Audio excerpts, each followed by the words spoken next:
Irmãos, que a graça e a paz de nosso Senhor Jesus esteja com os irmãos. Amém. Irmãos, abra sua Bíblia no capítulo 13 aí de João, por favor. Irmãos, eu elenquei 13 pontos que eu quero destacar aqui. Talvez você diga assim, são 13 pontos que o Senhor conseguiu destacar aí, porque só tem 13. Não, tem mais de 20. Mas questão de tempo, eu resolvi destacar 13 pontos, que eu quero repartir com vocês de forma bem rápida e bem sucinta. Umas 2 horas mais ou menos. Tá bom? Eu estou de férias, então estou tranquilo. Amanhã eu posso dormir até 9 horas, estou tranquilo. Irmãos, o capítulo 13, 14, 15, 16 e 17 é uma síntese, um resumão de tudo aquilo que Jesus ensinou aos seus discípulos durante 3 anos. O capítulo 13, 14, 15, 16 e 17, Jesus fez um aulão com seus discípulos no cenáculo. Ou seja, Jesus fechou o seu ministério público e ele fez um intensivão com seus 12 discípulos. E uma coisa que salta aos olhos é que João gastou boa parte do evangelho escrito por ele para narrar os últimos momentos de Jesus com seus discípulos, ensinando lições preciosíssimas para você e para mim, que somos discípulos dele hoje. A primeira coisa que eu quero destacar aqui é que Jesus ensina sobre o amor perseverante. Olha comigo aí no capítulo 13, verso 1. Ora, antes da festa da Páscoa, sabendo Jesus que era chegada a sua hora de passar deste mundo para o Pai, tendo amado os seus que estavam no mundo, amou-os até o fim. Irmãos, Jesus sabia que esses homens aqui iriam fugir, que Judas iria traí-lo, que Pedro iria negá-lo, que Tomé seria incrédulo com relação à sua ressurreição. No entanto, diz o texto que Jesus amou esses homens e os amou até o fim. Que lição preciosa para mim e para você. A necessidade de nós amarmos ao Senhor, ao próximo e a nós mesmos com amor perseverante. O que é amor perseverante? É aquele amor que não desanima. É aquele amor que se apega mais às virtudes e menos aos defeitos.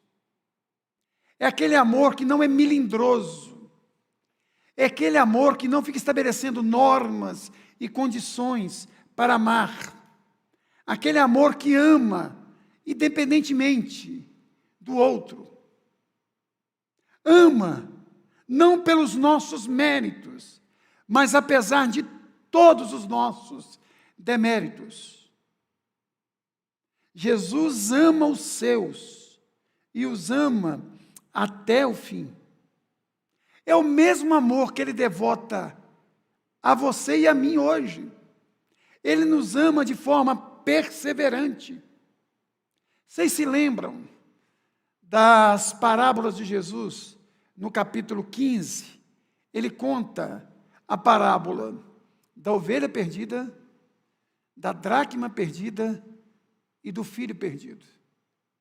Da ovelha perdida, diz que o pastor deixou as 99 ovelhas, foi atrás da ovelha perdida, tendo achado, trouxe-a no braço, e diz que ele fez o quê?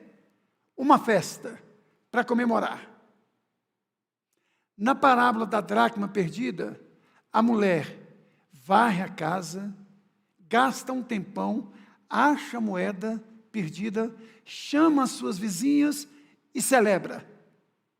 Na parábola do filho pródigo, do filho perdido, quando o filho volta para casa, o pai vai de encontro ao filho, abraça o filho, devolve ao filho a autoridade de família, devolve ao filho o anel, põe sandália nos pés, manda fazer um churrasco, chama os seus amigos e celebra a volta do filho. Isso é o amor perseverante. Independentemente da ovelha ter se perdido, o pastor continua amando a sua ovelha. Independentemente da moeda ter se perdido, ele ama a moeda. Independentemente do filho ter se perdido, ele ama o filho. Eu costumo chamar essas 3 parábolas, ou o capítulo 15, de perdidos e achados. É muito comum em aeroporto, em rodoviária, nós encontrarmos um lugar onde está escrito perdidos e achados. O capítulo 15 do Evangelho de Lucas é o capítulo do perdidos e achados. Nas 3 parábolas, Jesus está mostrando a mesma coisa para mim e para você, que Deus nos ama com amor persistente. Ou seja, nós não podemos desanimar, nós não podemos deixar de amar por causa de um demérito, por causa de uma mancha, por causa de uma ruga, por causa de algo que aconteceu no processo da vida. Segunda coisa que ele nos ensina é um exemplo a ser seguido. Está aí no capítulo 13 mesmo, do verso 12 em diante. Depois de lhes ter lavado os pés, tomou as vestes e, voltando à mesa, perguntou-lhes: compreendeis o que vos fiz? Vós me chamais o mestre e o Senhor, e dizei bem, porque eu sou. Ora, se eu, sendo o Senhor e o mestre, vos lavei os pés, também vós deveis lavar os pés uns dos outros, porque eu dei o exemplo, para que, como eu vos fiz, façai vós também. Em verdade vos digo, que o servo não é maior do que o seu senhor, nem o enviado maior do que aquele que o enviou. Ora, se sabeis estas coisas, bem-aventurados sois, se a praticardes. Amém. Irmãos, pensa bem, os 12 discípulos de Jesus, eles tinham presenciado Jesus acalmando o mar, expulsando 6.000 demônios, curado uma senhora que há 12 anos sangrava diuturnamente e ressuscitado um adolescente de 12 anos. Eles viram Jesus andando sobre o mar. Eles viram Jesus multiplicando pães. Eles chegaram a declarar: tu és o Cristo, o Filho do Deus vivo. Eles ouviram uma voz vinda do céu: este é meu Filho amado, em quem tenho o maior prazer. E ouviram mais: este é meu Filho amado, a ele ouvi. No entanto, este mesmo homem, ele cinge com uma toalha, ele lava os pés de cada um dos seus discípulos e enxuga com uma toalha. Naquela época, irmãos, isso era serviço de escravo. E do pior escravo, daquele escravo que nós chamamos escravo pária, o pior dos escravos. Jesus lava os pés de cada um deles. Alguém já disse que o impacto que aquilo produziu na mente e no coração daqueles discípulos precisaria de décadas, talvez centenas de anos de psicopedagogia para impactar o coração daqueles homens. Preste atenção, o que Jesus fez ali talvez levaria décadas ou centenas de anos de psicopedagogia para impactar o coração daqueles discípulos. Aí quando Jesus acaba de lavar os pés dos seus discípulos, Jesus diz assim: olha, vocês me chamam de mestre, e vocês me chamam de Senhor, e de fato, eu sou mestre, e eu sou Senhor de vocês. Vocês têm razão, eu sou filho de Deus, eu sou mestre, eu sou Senhor de todas as coisas. Agora, se eu lavei os pés de vocês, é para mostrar para vocês que vocês precisam de ter o mesmo coração que eu tenho, ou seja, um coração humilde. Talvez essa passagem aqui faz coro com Filipenses 2,5. Tende em vós o mesmo sentimento que houve também em Cristo Jesus, pois subsistindo em forma de Deus, não julgou com usurpação o ser igual a Deus. Antes a si mesmo se humilhou. Irmãos, pensa bem, Deus lavando o seu pé. Foi isso que aconteceu aqui. Aí Jesus disse para os seus discípulos, ora, no verso 17, se sabeis essas coisas, bem-aventurados sois se a praticardes. Olha que lição Jesus está dando para os seus discípulos. Não basta vocês reconhecerem a necessidade de serem humildes. É necessário que vocês também sejam humildes. Não há espaço para soberba no meio da cristandade. Se tem uma religião onde não pode haver soberba, é o cristianismo. Porque o cristianismo nos nivela por baixo. Porque diz assim, todos pecaram e todos igualmente carecem da glória de Deus.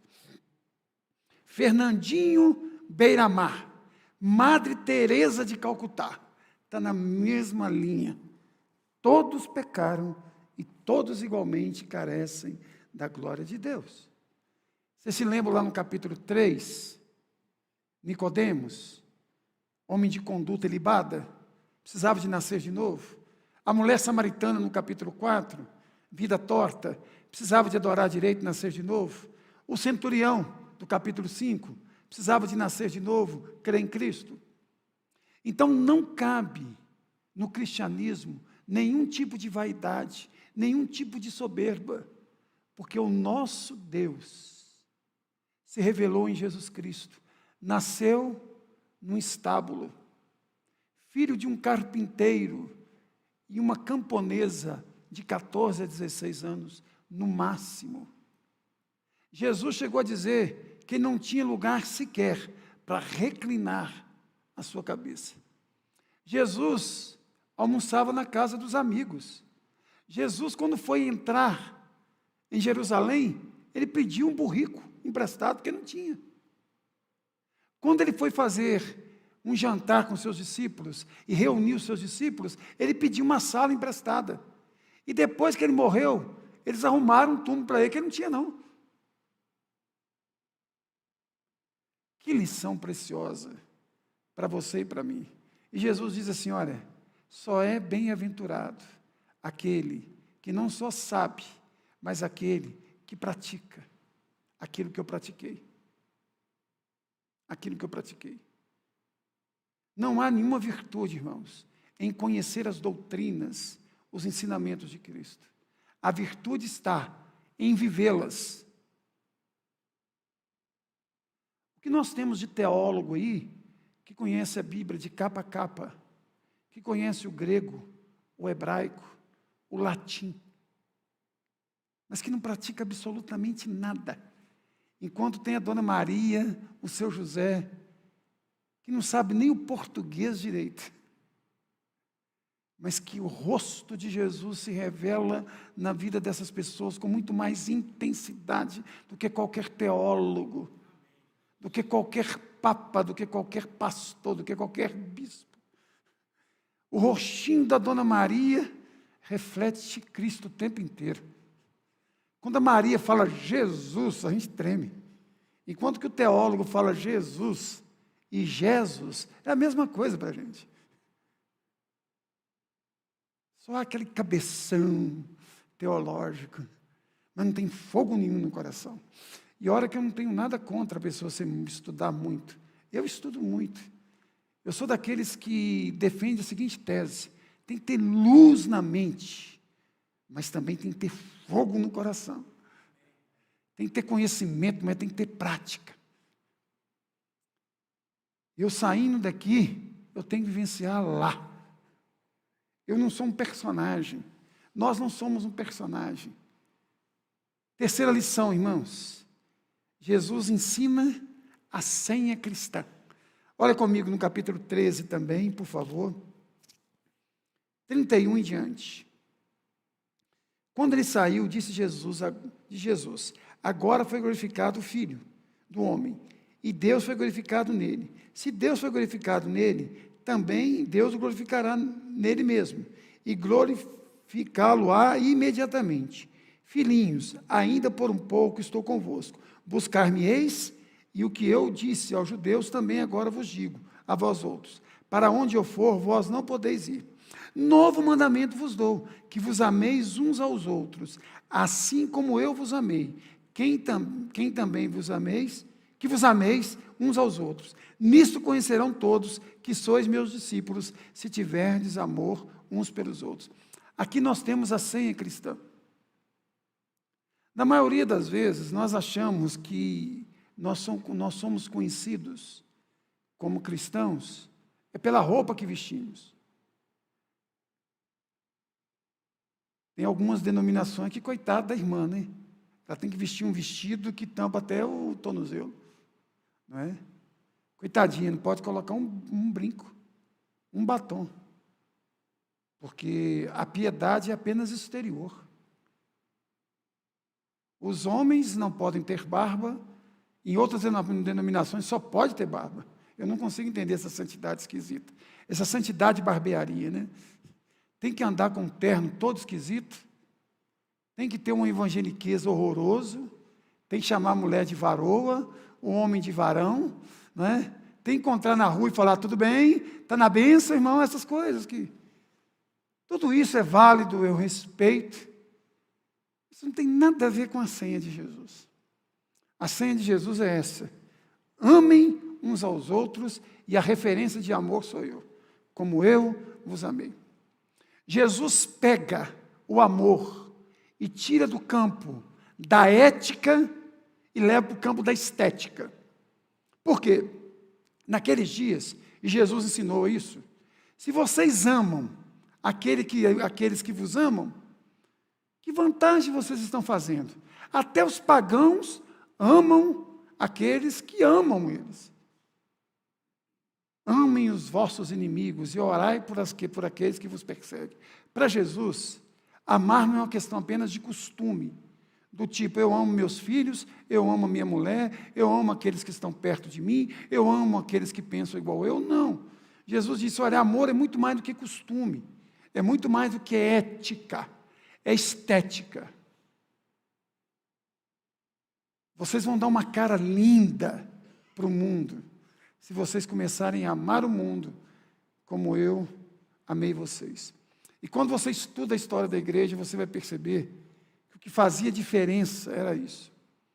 Os cristãos eram conhecidos porque eles amavam profundamente.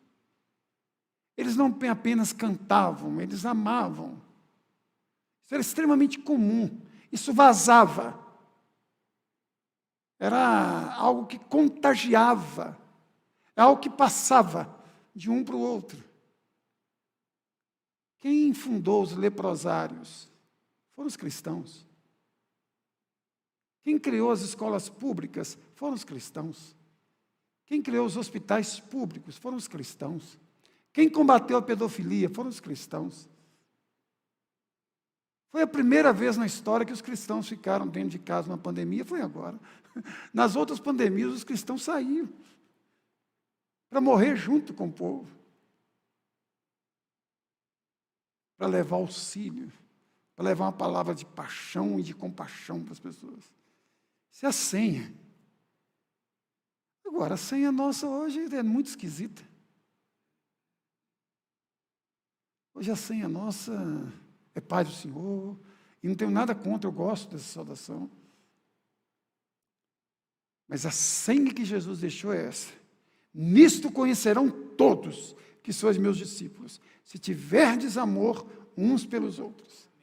Hoje até os maçons sabem quem é maçom. Eles têm uma forma de cumprimentar que todo mundo sabe quem é maçom. Às vezes a gente fica um ano trabalhando com uma pessoa que se diz cristão e a gente não fica sabendo. Porque no domingo ele é um cristão. No decorrer da semana é um fanfarrão. Entendeu? Um fanfarrão. Quarta lição para mim e para você é da grande promessa. Verso 1 a 6, do capítulo 14. Não se turbe o vosso coração. Credes em Deus, credes também em mim. Na casa de meu pai há muitas moradas, se assim não fora, eu vos teria dito, pois vou preparar-vos lugar, e quando eu for vos preparar lugar, voltarei e vos recebereis para mim mesmo, para que onde eu estou estejais vós também. E vós sabeis o caminho para onde eu vou. Disse-lhe Tomé, Senhor, não sabemos para onde vais. Como saber o caminho? Juntos.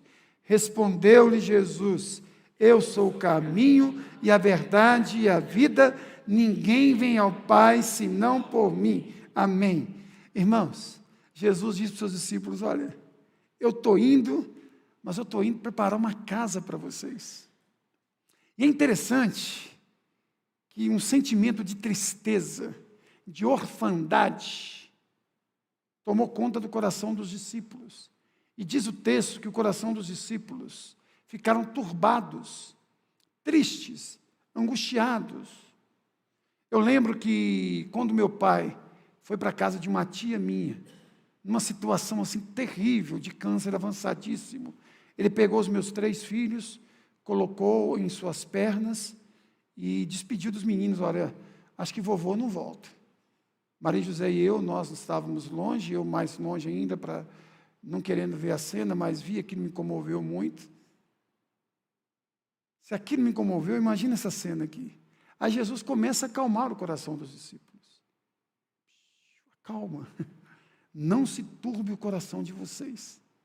Credes em Deus, credes também em mim. Na casa de meu pai há muitas moradas, se assim não for, eu vos teria dito. Agora a pergunta é, será que Jesus está até hoje construindo prédio no céu para nós? Tem gente que acha que Jesus é pedreiro, carpinteiro, serralheiro, talvez arquiteto. Irmãos, Jesus construiu essa casa aqui quando ele morreu na cruz. A casa está pronta. Nós vamos entrar em alguns cômodos dela se nós partirmos agora, e quando ele voltar, nós estaremos nela na plenitude. A casa já está pronta, a promessa está feita. Quinta promessa do Espírito Santo, olha comigo aí no verso 16 e até 18, do capítulo 14. E eu rogarei ao Pai, e Ele vos dará outro Consolador, a fim de que esteja para sempre convosco. O Espírito da verdade, que o mundo não pode receber, porque não vê, nem o conhece. Vós o conheceis, porque Ele habita convosco, estará convosco. Notem, não vos deixarei órfão, voltarei para vós outros. Ele voltou na pessoa do Espírito.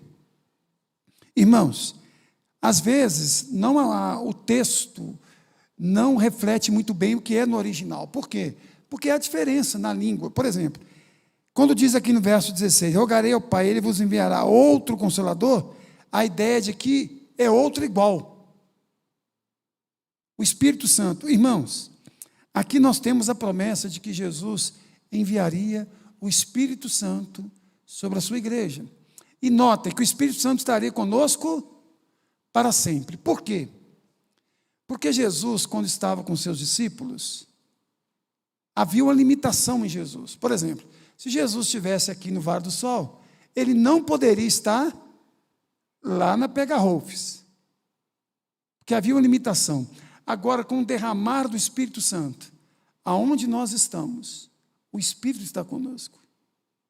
O Espírito Santo, diz aqui, ele cuida de tal maneira que ele não deixa que você e eu sintamos esse sentimento de orfandade que havia tomado o coração dos discípulos de Jesus. Outra promessa aí também, irmãos. Estou andando por causa do relógio ali. 14, 27. Vamos ler juntos? Deixo-vos a minha paz vos dou, não vou lá dou como dá o mundo, não se turbe o vosso coração. Amém. Qual que é a outra promessa agora, irmãos? Paz. De vez em quando, as pessoas dizem para mim o seguinte, tendo saúde, o resto a gente corre atrás. Eu não acho de toda ruim essa frase, mas eu não concordo 100% com ela. Eu prefiro a seguinte frase, tendo paz, o resto a gente corre atrás. a coisa mais importante na vida do ser humano não é saúde, é paz. Agora notem, deixo-vos a paz, a minha paz vos dou, não vou lá dou como o mundo a dá. Ou seja, Jesus está dizendo que o mundo dá uma certa paz, gera um certo conforto. Por exemplo, se você tem dinheiro, você vai ter uma certa paz no sentido que você pode ter um bom plano de saúde.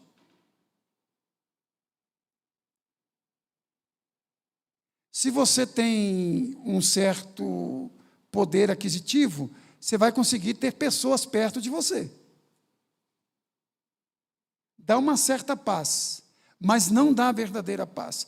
Porque paz, na Bíblia, não é ausência de guerra, é apesar da guerra. Ou seja, você pode estar sentindo paz em meio a tormentas, e você pode estar sentindo angustiado sem nenhuma coisa acontecendo em volta. Irmãos, eu conheço muita gente que não está acontecendo absolutamente nada com ela. E ela está em guerra. A alma está inquieta. E eu conheço gente que está acontecendo tudo em volta dela, mas ela está em paz. Por quê? Ela está provando uma paz que o mundo não pode dar. Que Paulo vai dizer que excede todo entendimento, que excede toda a lógica. Talvez o maior exemplo que nós temos é o do próprio Paulo, que está prestes a morrer, e você sente uma paz enorme em Paulo. Quantas pessoas que eu acompanhei aqui na nossa igreja, que estavam morrendo, mas que com uma paz, uma tranquilidade. E quantas pessoas que eu acompanho aqui que não está morrendo coisíssima nenhuma, está cheia de saúde, cheia de vigor, nova, mas que está numa inquietação horrorosa.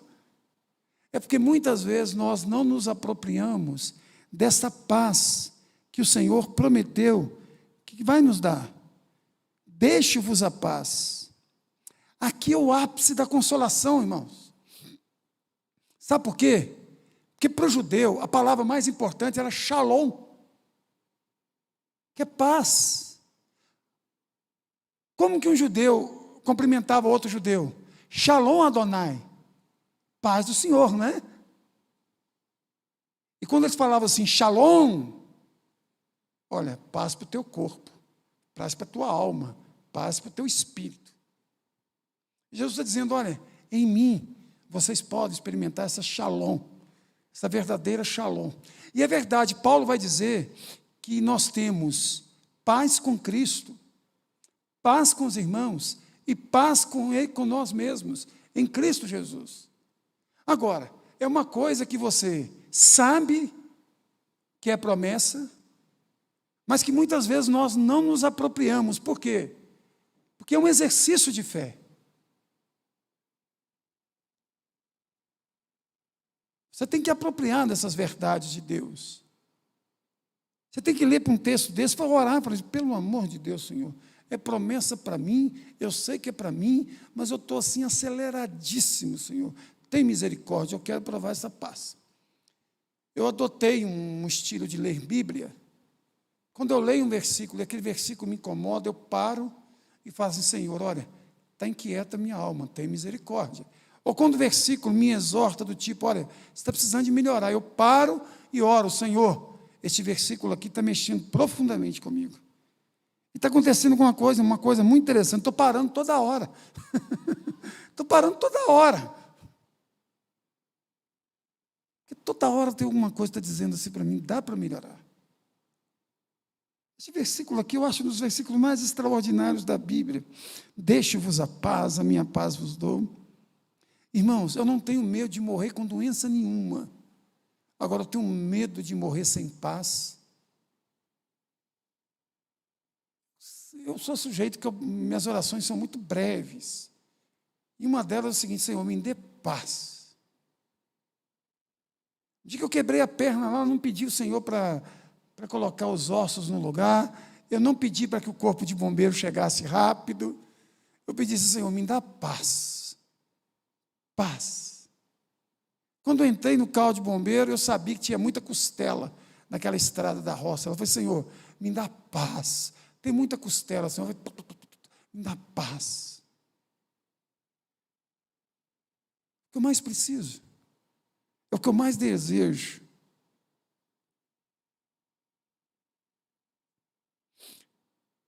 Capítulo 15, irmãos. Jesus fala como deve ser o nosso relacionamento com Ele. Olha aí, versículo 1 a 6. Estou achando que eu vou segurar vocês até 10 horas da noite aqui. Eu sou a videira verdadeira, meu pai é o agricultor. Todo ramo que estando em mim não der fruto, ele o corta. E todo que dá fruto limpa, para que produza mais fruto ainda. Vós já estáis limpos pela palavra que vos tenho falado. Permanecei em mim e eu permanecerei em vós. Como não pode o ramo produzir fruto de si mesmo? Se não permanecer na videira, assim nem vós o podeis dar, se não permaneceres em mim. Eu sou a videira, vós os ramos. Quem permanece em mim e eu nele, esse dá muito fruto, porque sem mim nada podeis fazer. Jesus está dizendo, olha, eu quero ter um relacionamento íntimo, profundo com vocês. Permaneçam em mim. Fiquem ligados em mim. Recebam de mim a seiva da vida, para que vocês possam produzir frutos. É a única forma que nós podemos produzir frutos, é se nós permanecermos nele, recebendo essa seiva da graça divina. Porque ele chega a dizer o seguinte, olha, porque sem mim nada podeis fazer, e é verdade. Não existe cristianismo sem Cristo. Existe budismo sem Buda, islamismo sem Maomé, confucionismo sem Confúcio, mas não existe cristianismo sem Cristo. Porque o cristianismo é uma pessoa. Essa ideia aqui é permanecer nele, na pessoa dele, sendo alimentado por ele, nutrido por ele. A ideia aqui, irmãos, você pega, chegando em casa, você pega uma bucha e mergulha uma bucha dentro de uma vasilha com água. E depois você faz a seguinte pergunta: a bucha está na água ou a água está na bucha? Qual vai ser a resposta? A bucha está na água e a água está na bucha. Aí depois você faz o seguinte, aperta a bucha. O que vai acontecer? Vai vazar água para todo lado. Paulo diz, eu em Cristo, Cristo em mim, esperança nossa. Tem que ter essa vida de mergulhar, de sair, de mergulhar, de sair. Sabe por quê?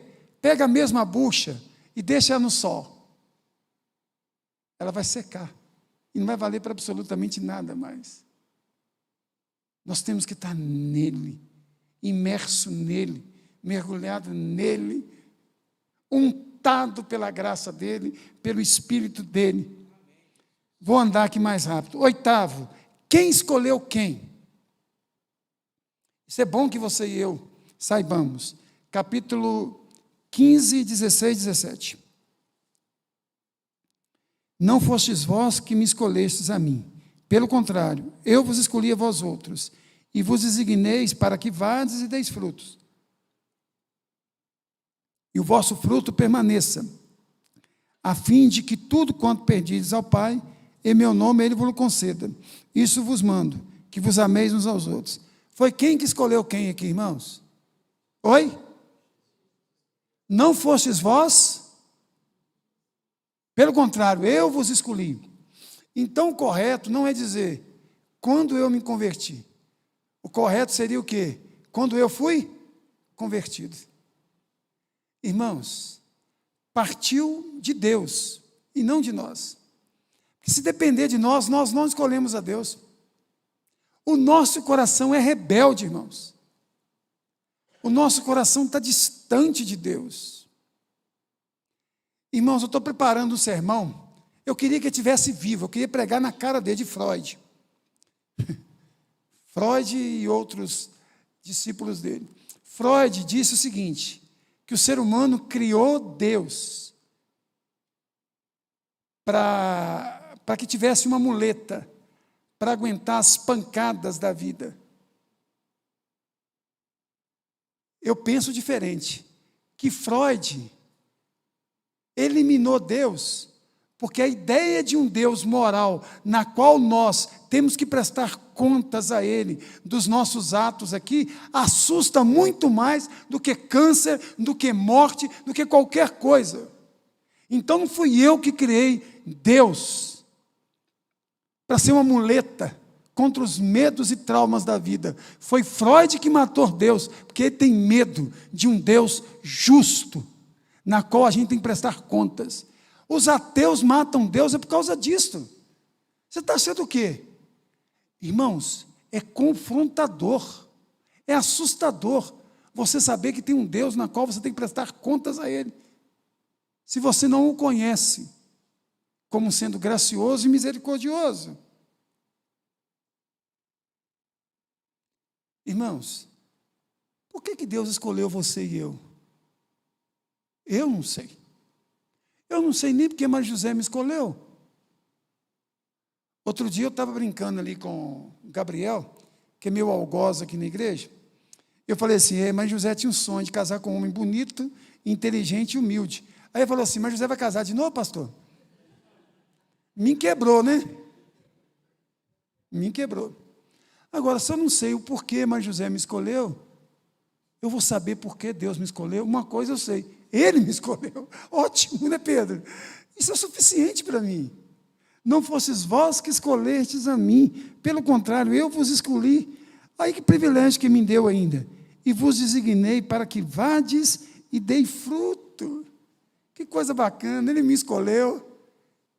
Eu estou ligado nele, a seiva da vida que o Espírito Santo está em mim, e eu posso produzir frutos para a glória dele, para o deleite meu e de outros. Nono, Ele nos deu o Espírito Santo, e o Espírito Santo tem uma missão. E aqui eu vou dar uma adiantada por causa do tempo. Capítulo 15, por favor, verso 8. Não, desculpa. Capítulo 16.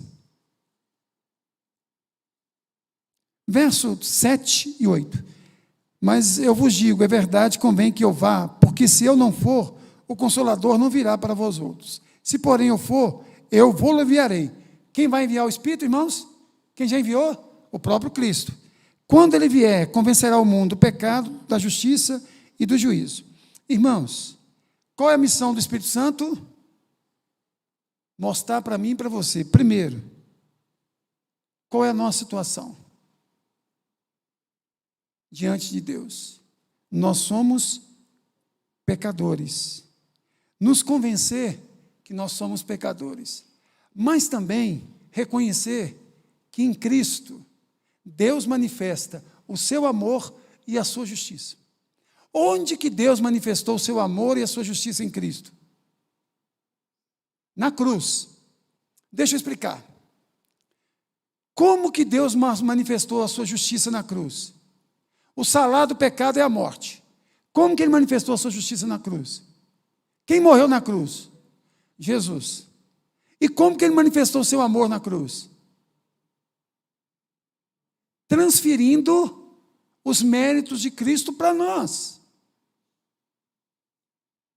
Irmãos, Deus manifesta que é justo, porque alguém teve que morrer, mas ao mesmo tempo, Ele manifesta misericórdia, porque Ele enviou o seu próprio Filho para morrer no nosso lugar. Jesus se fez pecado na cruz, para que nós fôssemos feitos justiça dele.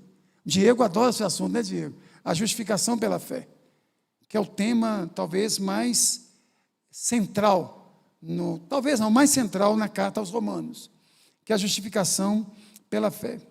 Agora, irmãos, 10º ponto, uma linda ilustração, 21 e 22, olha aí. A mulher, quando está para dar luz, tem tristeza, porque a sua hora é chegada. Mas depois de nascido o menino, já não se lembra da aflição, pelo prazer que tem de ter nascido ao mundo um homem. Assim também agora vós tendes tristeza, mas outra vez vos verei, e o vosso coração se alegrará, e a vossa alegria ninguém poderá tirar. Irmãos, Jesus está dizendo, olha, eu estou indo embora, vocês ficarão tristes, mas eu vou ressuscitar dentre os mortos. Vocês irão me ver, e vocês voltarão a ter alegria novamente, e uma alegria que ninguém pode roubar. E ele usa a figura de quem aqui? De uma mãe. Que quando a mãe está na hora do parto, é comum a mãe ficar apreensiva, principalmente naquela época em que talvez 20 a 30% das mulheres morriam no parto, ou a criança morria no parto. Não tinha cesárea nem nada. Era comum. Aí Jesus diz, olha, mas quando a mãe pega aquela criança no colo, não lembra mais de tristeza, não lembra muito de dor. Prova isso que depois tem mais 5, 6, 7, 10 filhos, né? Minha avó teve 14 de um lado e 14 do outro. Entendeu? O que não me faltava era tios, né? Aí Jesus, essa ilustração, depois diz, e a vossa alegria ninguém poderá tirar. Agora, irmãos, nós não vimos Jesus ressuscitado, mas nós cremos na ressurreição de Jesus. E Jesus diz, bem-aventurado aqueles que não viram e creram. Então nós temos uma bem-aventurança até maior do que os discípulos, porque nós não vimos, porém cremos. E nós estudamos aqui que há provas irrefutáveis sobre a ressurreição de Cristo. E eu citei aqui na primeira, nós ficamos 4 semanas estudando o capítulo 15 de 1 aos Coríntios, e eu mostrei provas jurídicas da ressurreição de Cristo. Porque não dá para provar em laboratório, porque é um fato histórico. Fato histórico, você não prova em um laboratório, você prova com provas jurídicas. E nós vimos aqui várias provas jurídicas da ressurreição de Jesus. Os ateus dizem que o maior gargalo é provar a não ressurreição de Jesus, porque o material é muito farto. Então, irmãos, uma linda ilustração. 11ª lição. Nós somos vencedores. Vamos ler juntos o verso 33? Vamos lá? Essas coisas tenho dito, para que tenhais paz em mim. No mundo passais por aflições, mas tende bom ânimo. Eu venci o mundo. Amém. Irmãos, Jesus está prometendo uma vida tranquila para os seus discípulos aqui? Não. Tem várias promessas? Tem.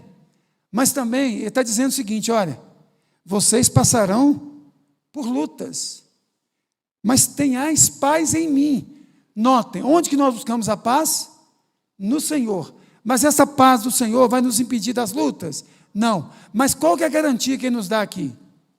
Assim como Ele venceu, nós também iremos vencer.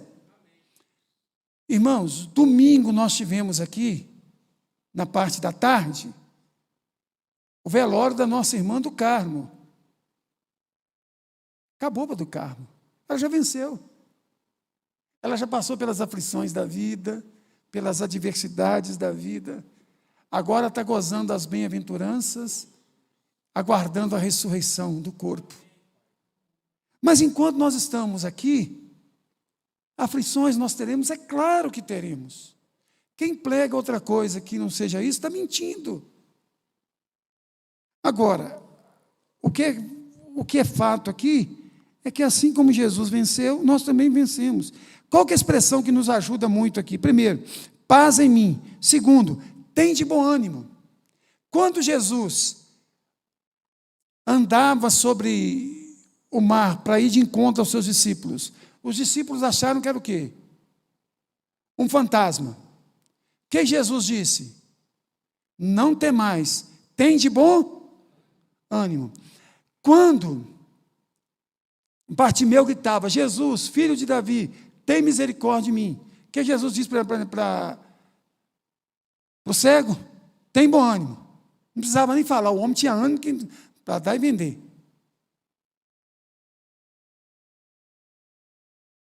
Décima segunda, estou caminhando para o final.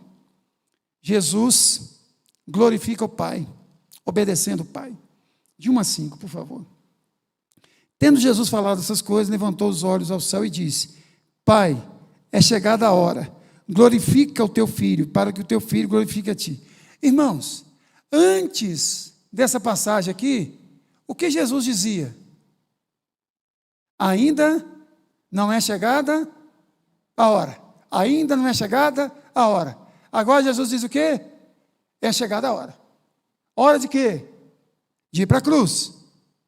Glorifica o teu filho, para que o filho glorifique a ti. Mas como que o pai ia glorificar o filho aqui? Dando força para ele ir para a cruz.